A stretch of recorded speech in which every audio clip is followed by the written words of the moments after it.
Сәлем достар, бізде бүгін алгебра 10 сынып 98-ші есеп тригонометриялық теңдеуді шешу. Бізде синус x тең болады 2-ден 1 деп беріп тұр. Біз келесі формуланы қолданамыз. Синус x a-ға тең болғанда x тең болады бізде минус 1-дің n дәрежесі көбейтілген арк синус a плюс pn. n бізде z-ға тиесілі. Яғни осы формула арқылы біз қазір есепті шешеміз.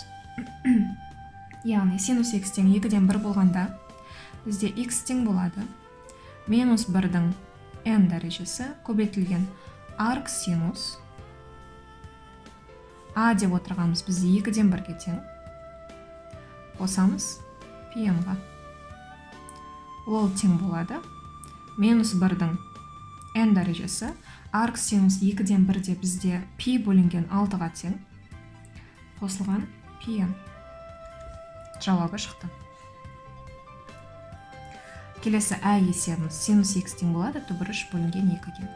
Бұл жерде де дәл сол формуламен x тең болады минус 1-дің n дәрежесі көбейтілген арк синус түбір 3 бөлінген 2-ге плюс pn тең болады минус 1-дің n дәрежесі көбейтілген арк синус түбір 3 бөлінген 2-де пи бөлінген 3-ге тең.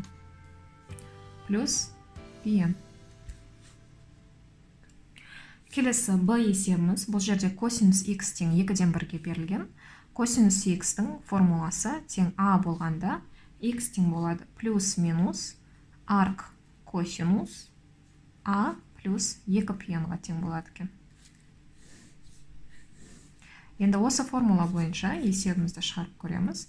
Бұл жерде яғни x тең болады плюс минус арк косинус. a-ның орнына 2-ден 1-ді қоямыз. Плюс 2pn тең болады.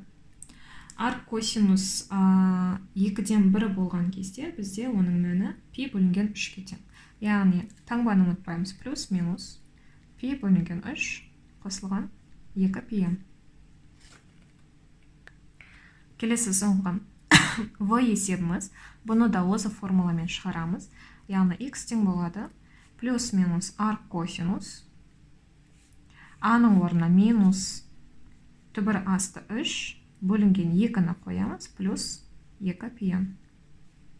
Арк косинус минус түбір асты 3 бөлінген 2-де біздің жауабымыз шешімі 5π бөлінген 6 болады.